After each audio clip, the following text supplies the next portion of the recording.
Good evening to On the World Beat TV show. We're here networking, entrepreneurs, talk show hosts. We are here with host and producer Hallan, Daphnis. And Plan for Fitness Talk Show is so proud to be back once again on the World Beat. We are here broadcasting in West Palm Beach, Florida. And my guest tonight is Tom Graver of GI Radio. Tom and I are co-host of WBZT, the talk station, for many years, and we've done a show together before, so I was delighted to have Tom Graver back with me today. Welcome. Thank you, Debra. I want to let the listeners know Tom Graver is a veteran, and our talk today is military talk, how we can support our veterans, what's going on out there in the world, and his mission is to give help and education on our military and armed forces.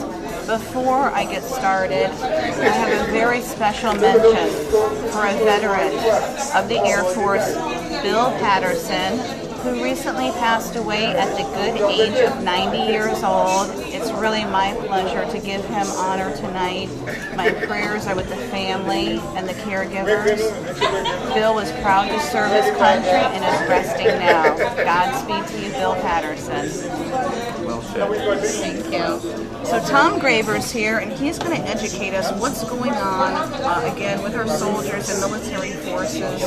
What can you share with the viewers? Well, what's really important is a lot of Americans really don't realize that 1 out of 9 Americans have served. Currently, it's about 1.4 to 1.5 million active duty in all of our branches of service. If we add all of these together, our active duty and our veterans, we have well over 25 million veterans and active duty in the United States. I'm so proud to have you let the listeners know about this. I don't think they know just how many people are serving that have served.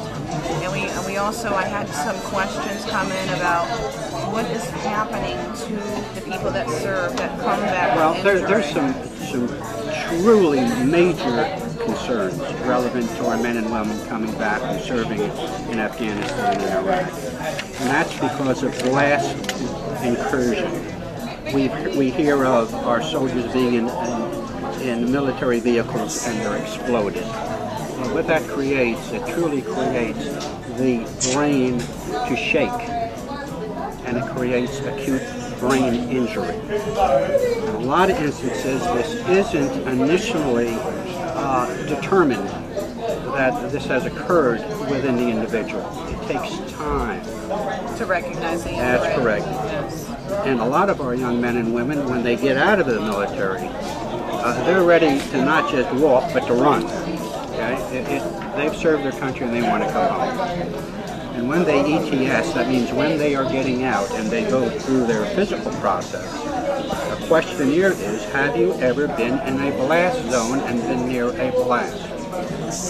And they'll check no. Because if they check yes, they may have to stay in another 6 months. So now they come home into civilian life. All of a sudden they start getting just unbearable headaches, or they have mood swings, or they can no longer cope with their wife or their husband or their children. Is this a post-traumatic post-traumatic stress disorder? And therefore they go to the VA, and the VA says, well, this does not appear in your records in many instances. So there's nothing we can really do about it except give you a few meds. I have been to the VA hospital and visiting a friend that has served, of course, our country, and I just thought the West Palm Beach facility is a beautiful hospital.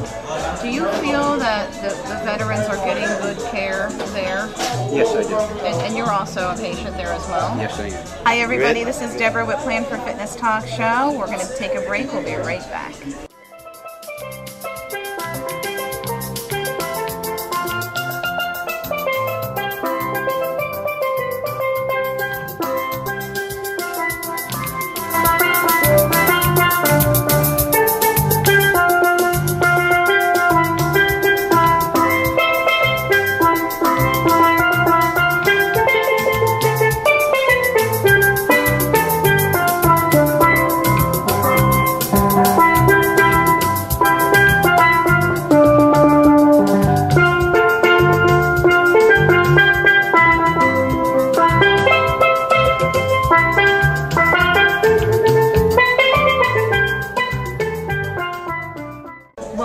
to On the World Beat. My name is Debra Vadala. I'm your host of Plan for Fitness Talk Show, and here with me this evening is Tom Graver from GI Radio. He's a veteran of the United States Army, and I'm so proud to have you back with me. Thank you, Debra.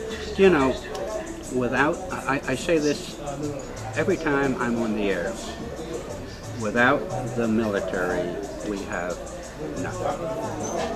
And that is a fact. They protect our liberty, our freedom, our way of life. Without the military, there would be chaos. Now, we say in the States that we have the police and we have the sheriff, and that's all well and good. And they do a fine job. But if it ever came down to an enemy coming on our shores, our military, and I might add, our veterans, would protect our citizens. The veterans of the United States of America have been serving and protecting us for years.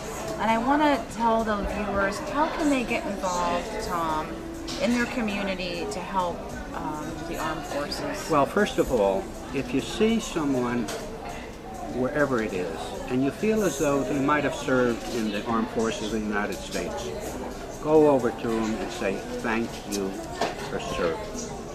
I can tell you of instances when I have done that at airports, on cruise ships, just on the street. And the response is overwhelmingly, thank you. Just thank you. Especially the old timers. You get little tears in their eyes. They really do. Because it's a common reality of life that military is classified in many ways as secondary citizens. They are. And I'm not saying that to create our problems with it within our media, but it is the reality. It really is. I don't know why that is. And what we can do for our military solution. veterans. They're sleeping under bridges. They're sleeping in abandoned cars and in buses and in tents in the woods. They are, in many instances, have disease, mental problems. They need to be helped.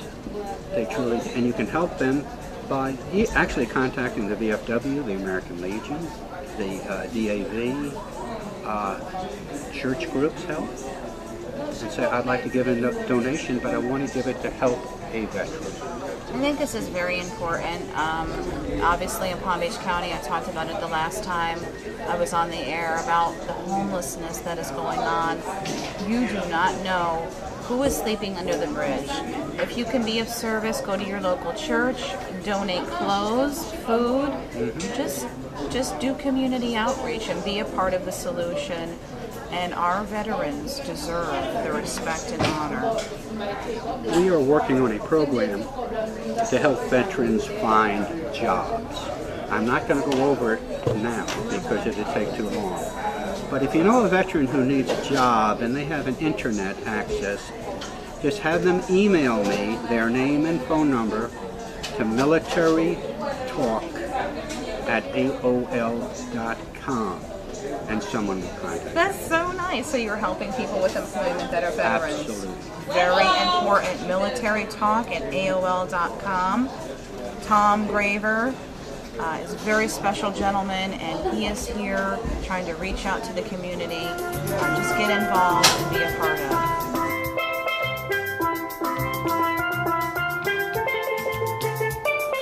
Welcome back, everybody, to On the World Beat with Hallan, Daphnis. My name is Debra Vadala. I'm your host of Plan for Fitness.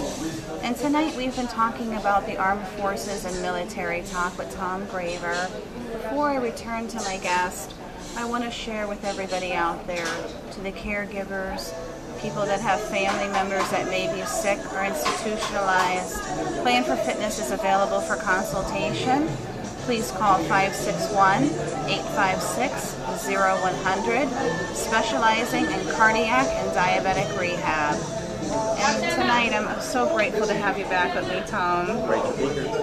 And I wanted to talk a little bit about the men and women that come back from fighting for our country that are disabled. What is your feedback on that, sir? Actually, it's in a very positive mode, to be honest with you.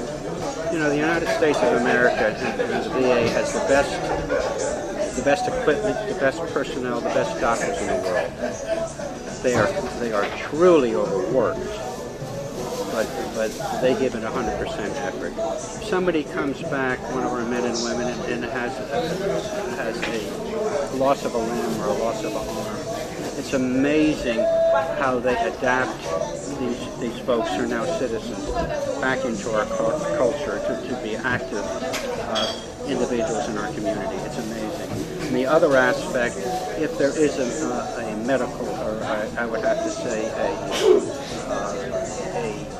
problem in reference to things that they've seen, let's put it that way. I don't like to go into it, but it creates nightmares and wet sleep and such as that.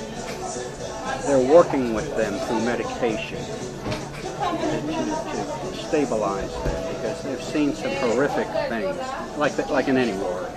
It's a reality, ladies and gentlemen. That's the reality.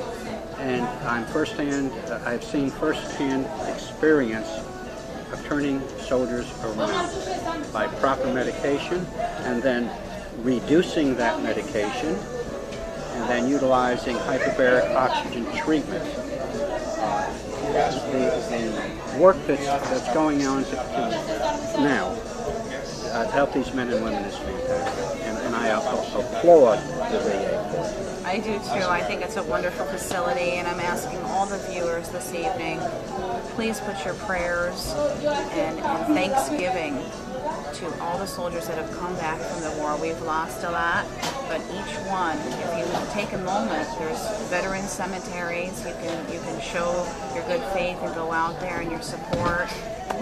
Give the location of that beautiful cemetery. Lake Worth, Route 7 or Route 44 and Lake Worth. It's gorgeous. It's about 3 years old now, and it's going to be filled up before you know it. It's a really beautiful cemetery. I've been there myself, and I remember sitting down next to a grave, and it was a lady, and she was a mother, and it was very emotional for me. But I sat down on the ground, and I just felt a peace over me. In closing, what I would like to say, please do, which is really interesting, a lot of people haven't thought about this. If you look to your father, to your uncle, to your aunt, to your grandfather, to your great-grandfather, and grandmother, you'd be surprised how many of them served in the military. If they have, and they're still alive, you should call them and thank them for their service. That's right. What a beautiful message. It's such a blessing to have you back, and thank you for serving our country. No problem. Thanks everybody for tuning in on The World Beat. This is Debra Vadala. Ladies and gentlemen, welcome to Gilou's Island Cuisine, and this is the way that we do it as far as, birthday celebrations. I have always mentioned on the radio and the web or TV, if you know someone who's celebrating a birthday, we want to celebrate together with them. So send us an email to alandaphnis@yahoo.com. We'll invite them to be a part of what we're doing here tonight. And I got to tell you, it is really an honor and a privilege, because I have a very popular singer from the Haitian American community, Frankie, jazzman from the group Calma Vibration. These guys have been around for many years. And it is an honor and a privilege for me to bring Frankie on stage to sing happy birthday. What's her name again? Natalie. Natalie, how old are you, girl? 28. Natalie is turning 28 years old young. She's 28 years old young. Ladies and gentlemen, Frankie Jasmine from Calma Vibration singing happy birthday to Natalie here from Gilou's Island Cuisine. Happy birthday to you. Happy birthday to you. Happy birthday, dear darling. Jasmine. Happy birthday to you. Yes. How old are you now? 28. How old are you now? You never find out. How old are you now? How old are you now? Yeah, all right. Happy birthday, Thank you very much for turning us on, Alan Daphnis on the World Beat. Earlier, you had the opportunity to listen to Debra Vadala. She had an interesting guest on this program. And what we are doing here is really creating a business networking gathering in the heart of West Palm Beach, where we want to give you, the business owners and entrepreneurs, an opportunity to come out and meet and greet one another. But right now, I have a longtime friend who happens to be here with us at Gilou's Island Cuisine, Mona Brutus. Mona, it's a pleasure to have you on the program. How are you? Good, thank you. She's looking as good as ever. Thank you, Alex. Good. Now, Mona, a Haitian American here in the United States of America, very much concerned about our country. And we have a new president, and you're aware of what's going on right now. But before this particular president, you were still very much involved in IT. And I know that you have a non-profit organization, which we are going to get into very quickly. But prior to doing that, this new president that we have, did you anticipate that he was going to be the one who was going to be elected into power? He's a personal friend of mine, but I told Michelle, I said, Michelle, I didn't know that you were going to be elected because I thought it was like a dream, but it actually came true. Is that what you anticipated was going to happen? What people didn't understand is that all that time he was saying that he was the compact president. Yes. That was his goal, but nobody took him serious. That's so true. And it happened. The dream came true. Now, Mona, on a very serious note, you're very much concerned about what is going on in IT right now and what was going on many years ago as far as the plight, not only of the people, but the Haitian children in particular. You have a non-profit organization. Why did you feel that it was really important for you to initiate this non-profit organization that you now have? My problem is that when I finished with my children and they were so well done and everything, and I figured that there were so many other kids who don't have a mom or a family behind them to help them out. Why I'm saying that is because when my son was doing his